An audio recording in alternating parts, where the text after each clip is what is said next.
Welcome back to another edition of the Night Report podcast. I'm your host, Mike Broadbent. Joining me once again is my co-host, Richie Schneiderite.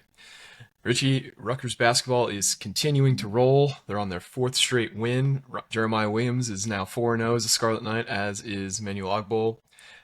Rutgers won last night 63-60 in a hard-fought victory over the Northwestern Wildcats in a very strange game. We'll get all into that. There's a notable New Jersey native who just entered the transfer portal we're going to talk about, and we got a gnome to give away. The Scarlet Knight gnome is getting sent home to its new family sometime today. We will pick the winner, and then we'll try and get in contact with you. Let's talk about this basketball game first, though. Rutgers wins 63-60 in a game that kind of went back and forth. Rutgers kind of owned the second half. Northwestern kind of owned the first half. Just tell me about like your high level thoughts about how this game went. To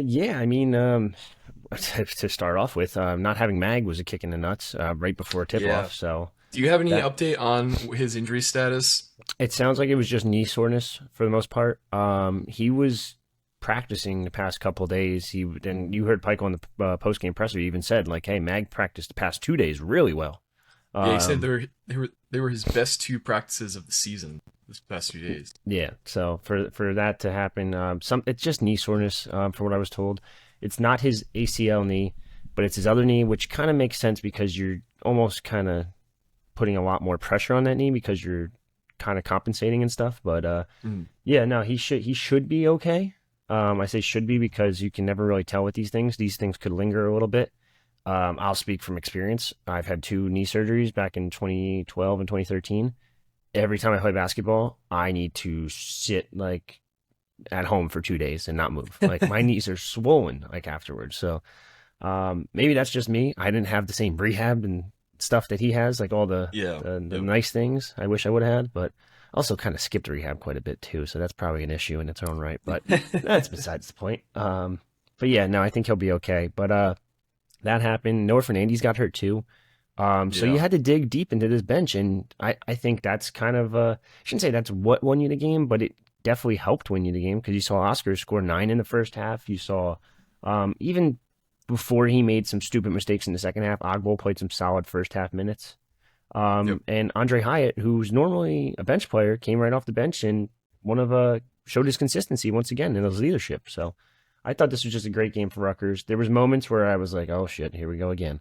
Yep. And this was it. Okay, that streak's over, but they managed to pull this one out, and holy shit, they know how to shoot threes again.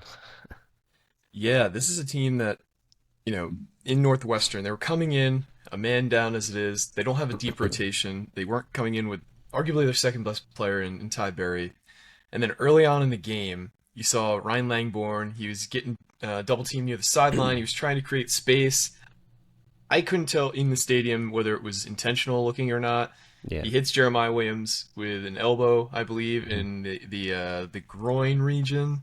Yeah, They go to that's what review. He everyone gets calls kicked it out now. of the yeah. He gets kicked out of the game. So now they're without two of their top four players in Langborn and Ty Berry, Hmm. and Boo Booey just goes off. The guy was just lights out in the first half. I want to say he like didn't miss a shot in the first half. If he did miss one, he was shooting like 70% at least in the first half. They kept leaving him open. He had 27 points to finish the game out of the team's 60. Without him, they give dog walk, but that you could say Yeah, that for a lot of teams if you don't have your best player. Um, very true. but I do think one common theme we continue to see in these games with Jeremiah Williams is we're getting contributions kind of from everybody. Like today, certain guys didn't have it, but then you had guys like Oscar Palmquist in the first half really lift us up because we were losing Insane. by double digits with 5 minutes left in the first half, and then we just hit shot after shot after shot. It was a 5 point game, and Boo Boo hits that last second shot to make it seven. But Yeah. Rutgers early on in the season they were doing the same stuff that we were doing yesterday. We had a 7 minute stretch in the first half where we didn't score a point, Hmm. and then we scored a little bit more, but we only scored 5 points in the next like 6 minutes too. So it's not like we went Yeah. we went one stretch where over 12 minutes we scored 6 points. So Hmm. you can't do that as a Power 5 basketball program. but to their credit, they came alive in the second half. And in games earlier this year where we would have these stretches in the first half where we couldn't score, we went Hmm. down to like double digits. We would get the margin down to 4 points, 2 points, but we could never really find a way to overcome that. And yesterday we did. We had the lead early on in the game with about like 18 minutes left in the first half, and the next lead we had wasn't until like 4 minutes left in the second half. So they kept fighting, and they found a way to win. Um, but what a weird game overall. Just very strange. Rutgers was really struggling Yeah. from the line for a while. Um, if Rutgers has an above average day from the line, this is a game they win going away. But that's not what happened. But like you said, they're starting to find their rhythm from beyond the arc, and I think Hmm. that comes with getting shots in rhythm, and it also comes with getting shots that are good looks. They're not forcing many bad shots anymore, which is, I think, in large part due to Jeremiah Williams being the primary facilitator. Which in the first half yesterday, let's be honest, he wasn't doing much of that, and I think that's why they Yeah. struggled. It was a lot of Derek Simpson taking the ball up. It was a lot of Jermichael Davis handling the ball, and it wasn't kind of their bread and butter formula that they found the last 4 games under Jeremiah. Hmm.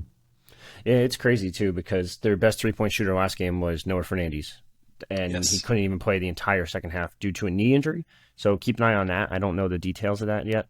We should find out something within the next probably day or two. Hopefully before the Minnesota game, but probably not. They'll probably wait till put him on the availability report and all that stuff. But Hmm. yeah, no, the 3-point shooting has been phenomenal. This was 42% from the field, 42.9. So I'll even go 43 technically. 58.8 the game before. This is Yep. like, and then the other two wins that they had against Michigan and Maryland were 15 and 11%. That's Yeah. just they're showing different ways how to win games, and mostly it's defense. Don't get me wrong, but they're showing if they can hit their threes, the sky's the limit. And well, if they hit their free throws, then I should say the sky's the limit because God forbid they can hit one. Um, all Andre had to do was hit that one at the end, and that was it. And Yeah. instead, you make people sweat for 4.8, 4.7 seconds, whatever the hell it was. But hey, I got Rutgers yesterday minus 2.5, so I was sweating Yeah. pretty hard. And you Oh, I missed didn't the think front end about of that. that one Yeah. and one. I was a little Jeez, man. salty, but Great defensive performance, though. Well, yet again, everyone on this team. We saw Derek Simpson log some good minutes. We saw Jermichael Davis obviously be a pest as per normal. Jeremiah mhm. Williams, great defender. Andre Hyatt stepped up quite a bit for a guy that I don't want to like say he was phenomenal offensively because he just had an okay game shooting the ball, and he did miss that one free throw, which kind of should have But he was hit and four for should. four prior to that shooting free throws, That's so we'll true. give him a little credit. Yeah. Now he had a good game though. He stepped up where he had to. Yep. This is a guy that's been relegated to the bench. He was a starter all season, probably their most consistent scorer. Relegated to the bench, and then came back in as a starter today or yesterday, and just turned it on. I just thought it was a great overall performance. The defense was just phenomenal. Nine Yeah. nine straight possessions for Northwestern in the second half, from the 9 minute mark to the 3 minute mark, where they could not score a bucket. Yep. That's phenomenal. Like that's just really good defense, and that's against Boo Booey, who, mind you, still dropped 27. So just great game for Rutgers. Yeah. Cliff had a phenomenal game. If you look at his Mhm. box score, 9 rebounds, 9 points, 2 steals, 5 blocks. The guy was just all over the place Yeah, defensively. Um, you know, Even a guy like Jeremiah Williams, I didn't realize how many blocks he had in the game. Obviously, he had that yeah, one the on one was Nicholson that huge. was arguably the play that turned the game.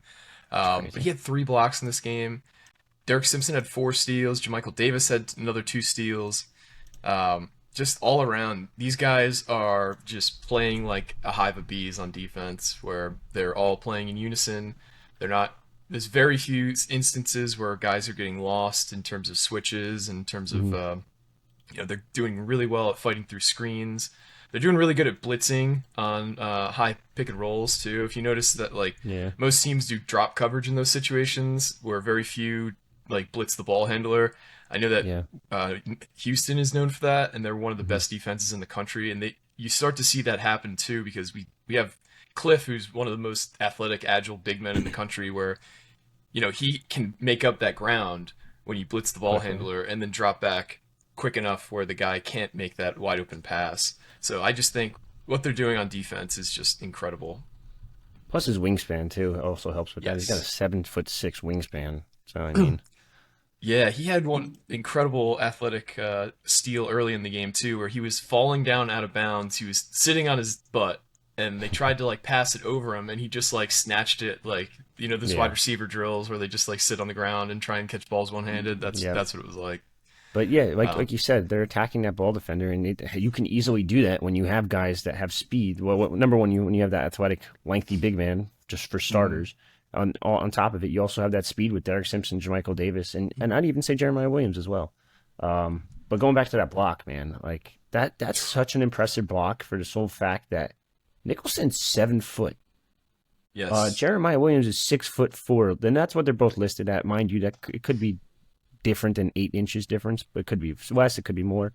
The fact that he got up that high to make that block is just, it was just a beautiful thing of beauty, to be honest. Yeah, Perfect, because I clean don't think we've block. seen him dunk a ball yet either. So I was kind of Yeah, unsure athletically where he was at, but he was all he was every bit of athletic as you need to be there. that could just be probably a nerve type thing too. Um, Yeah. just because you're kind of like, oh shit, I don't really want to go up for a dunk because God forbid I do. Like, you get nervous. You don't really know what you're doing because after an Achilles injury, especially, you land and it's like, oh shit. Like you saw, who was it, Cliff the other day, land on someone's foot and like tweak his. I shouldn't say tweak it, but like you get nervous when stuff like that happens. That's how I tore my ACL the first time. I land Yeah, on yeah, it's someone's on his ankle foot. and it just Yeah. pops out, and it was like, all right, great. But yeah, great game for Rutgers. Really good game. Yeah. Just you can't really say a whole lot more. They played really well. They fought through adversity. They didn't have one of their best players in Watt Mag. Mhm. Northwestern didn't have some of their best players, but they found a way to win, and they have a resume now that is, I'd say at this very moment with 6 games left, they are on the bubble. Yeah, Their net is 86 now, I believe, according to Brad Wachtel. Actually, they a have little 7 games skewed, but left. Sorry. So they have 4 road games remaining and 3 home games remaining. So they're currently 3-8 against quad one teams, mm. 3-1 against quad two teams, 2-1 against quad three teams, and 6-0 against quad four teams. I'm gonna actually share this out because I know the last podcast somebody was like, "You guys are gonna recite stuff. Show us on the screen at least." So it's interesting too because like the quad records are very similar to like Rutgers quad record is very similar to Seton Hall's. Seton Hall's is very similar to St. John's. St. John's and Seton Hall are 60 and 40 something or 50 something, and mhm. Rutgers is in the 80s. Now, mind you, I know someone asked on our boards about this. I think it's solely for the fact that the Big East is just better than the Big Ten this year. The Big Ten is bad this year. Yeah, But that is a Northwestern team who was an at-large bid, so that is a huge win. Regardless. Now, I don't think it was Q1; it's Q2 technically.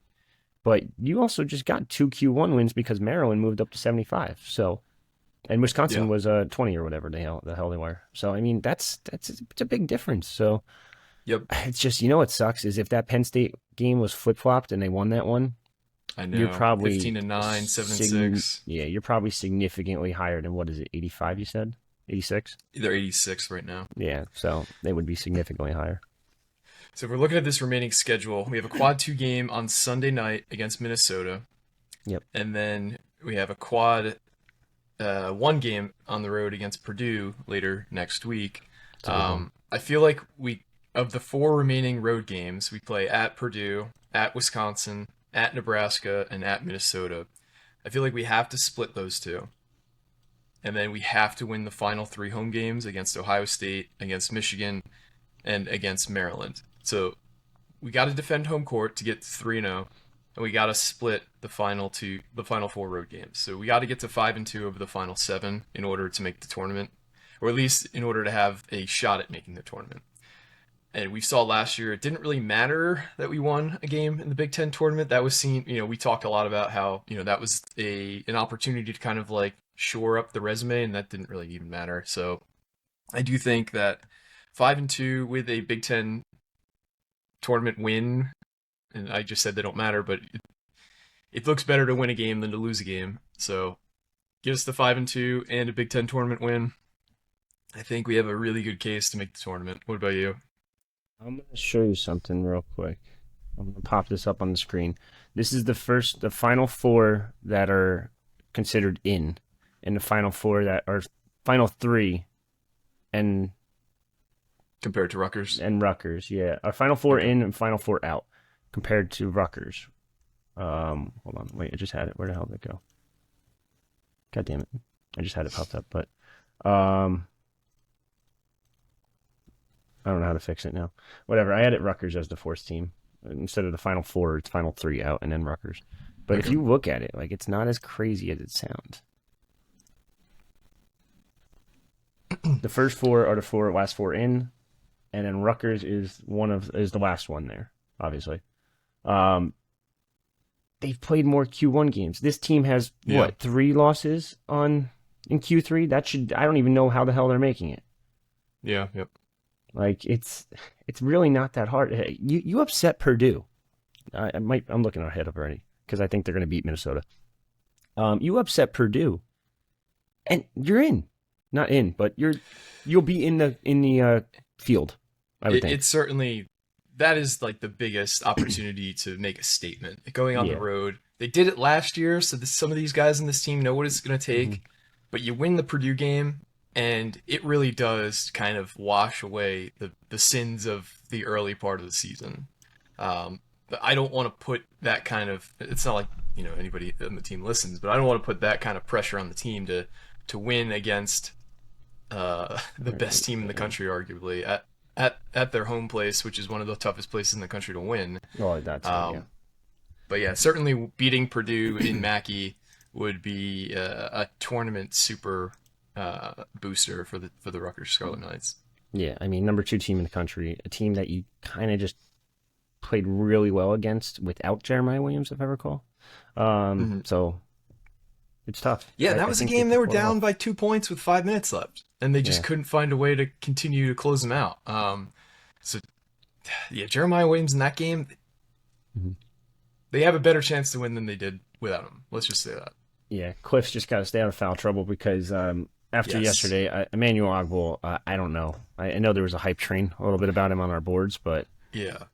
that was just not a good performance from him. And you can't play Oscar at the five against Zach Edey. So No, you can't. And maybe Wolf I Wolf's think resurgence. Maybe. I don't know. He didn't play could at all be. I mean, yesterday. So. Rutgers going to get a different whistle on the road too. So True. True. Very true. It's a Purdue team that's the only hope for the Big Ten this year. Seems like yeah, so.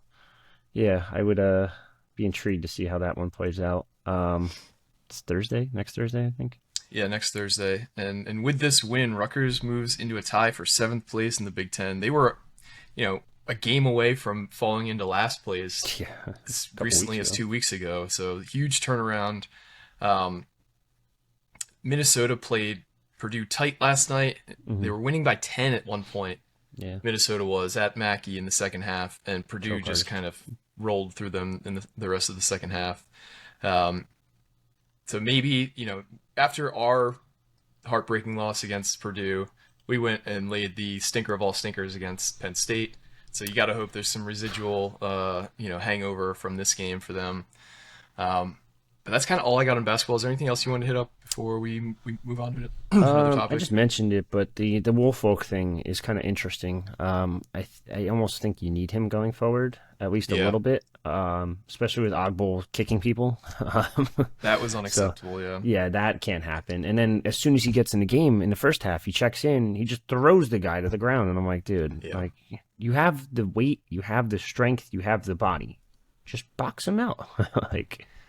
So yeah, I think we're gonna have to see some more with Wolfolk. And then 1 of 4 from the free throw line is just also unacceptable. But that's their free throws this year in general. So I can't really knock just him on that one. But um, yeah, I mean they held Northwestern to 1 of 10 to end the game.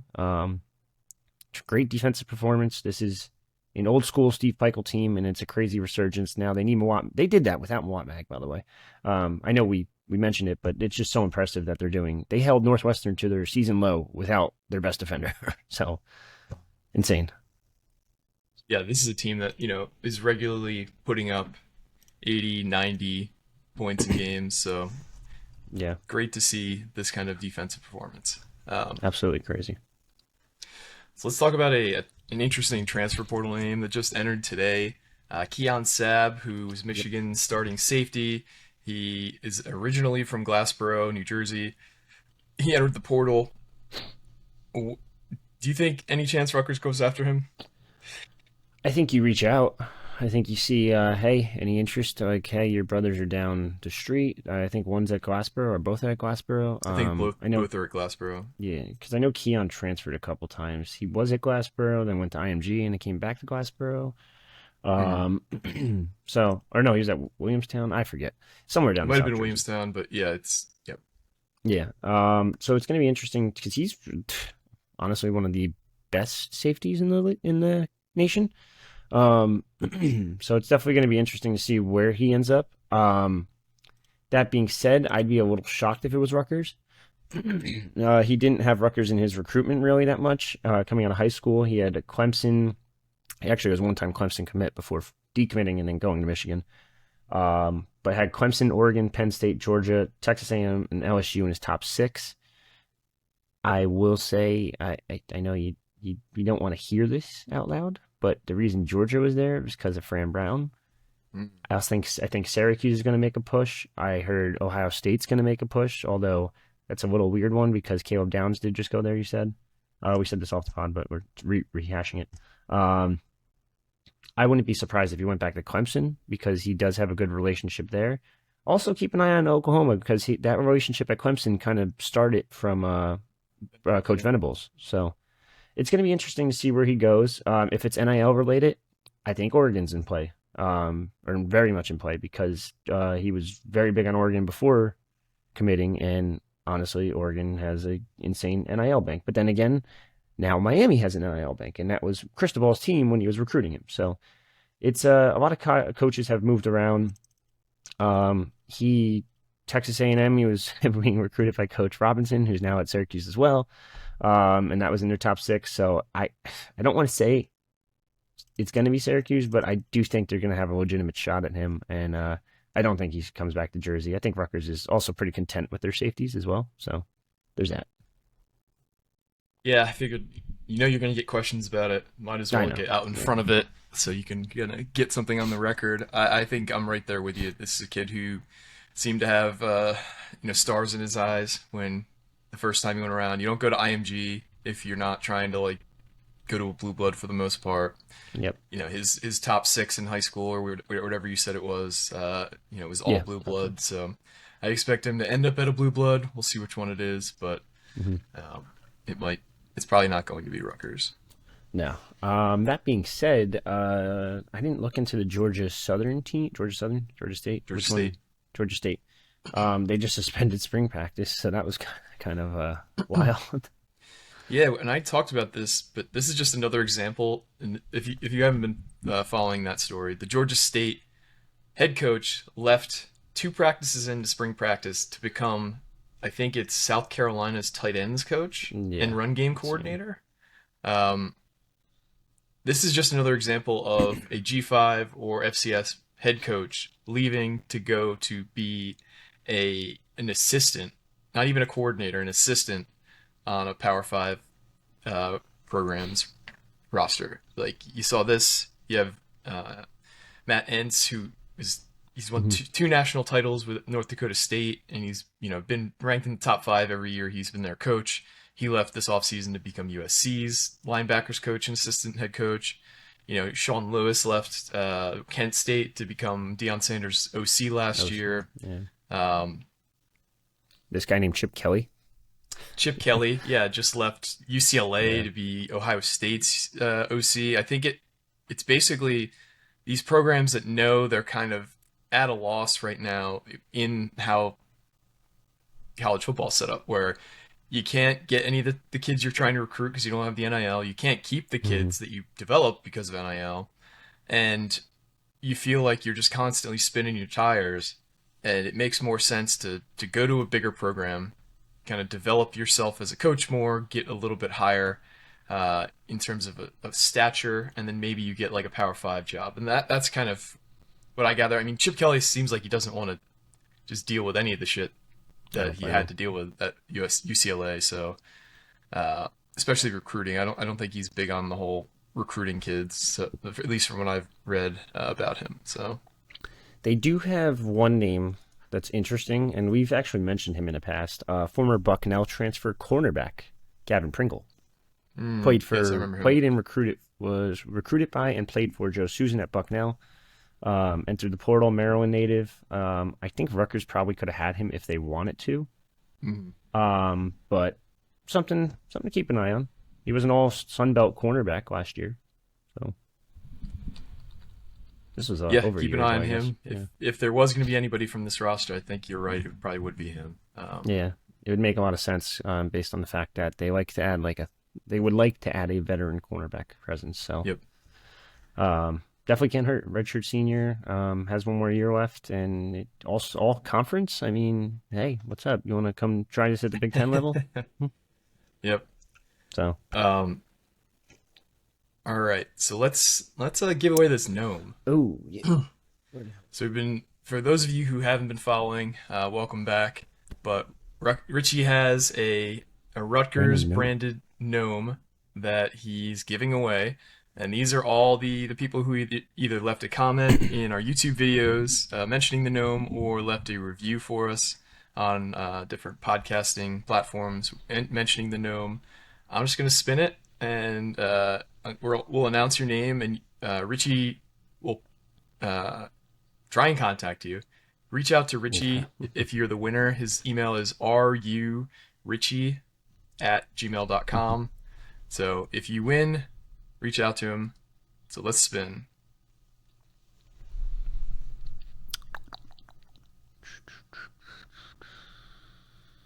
Peter Tithon? Peter T. Fan, you Dan, I are made the it. winner of the gnome. Uh, get back to us. Reach out to Richie at rurichie@gmail.com. If we don't hear from you, we're going to rerun this next week. So, Peter T. Fan, reach out to Richie and we will get this gnome sent out to you. Yeah.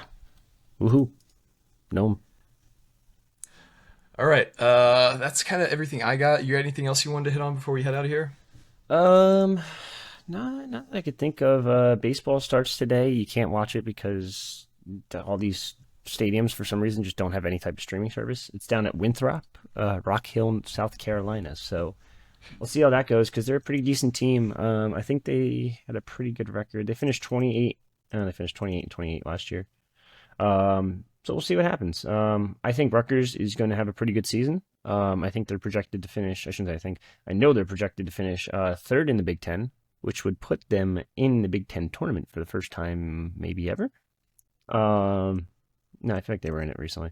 I can't remember, but they have a really good shot at the NCAA tournament this year. So let's see what they could do. Yeah. It seems like they have a really good squad and obviously they have a great coach. Yeah. So, all right. Thanks for everybody for listening once again. We really appreciate all of you who have participated in the Gnome contest. We do have another giveaway that we're going to do before the spring game. I don't know exactly when, but I think it's a prize that everyone's going to like. So anybody Yeah. who didn't get in on this one has the opportunity to get on the next, and anyone who entered this one can also enter the next one as well. But Also, real quick before we sign off, looking into doing a potential giant spring game tailgate type thing. So that'd be I cool. don't know if you guys would be interested. If you are interested, just shoot a comment down below, just type tailgate or something. Just because I'm trying to figure out how much of an interest there would be in having like a giant TKR tailgate and stuff like that. Yeah, no, that'd be awesome. Yeah, Especially because it's pretty much open season lots for the exactly. spring game. So It's the easiest way to do it. yeah, that's awesome. Yeah, I'd be down. We could say a Obviously. final hurrah to the blue lot. Oh man, there's people who are not going to be happy about that Yeah, wound getting reopened. yeah. Sorry, Um, I had to say it. it's all right. All right, everybody. For me and Richie, this has been another edition of the Night Report podcast. Signing off.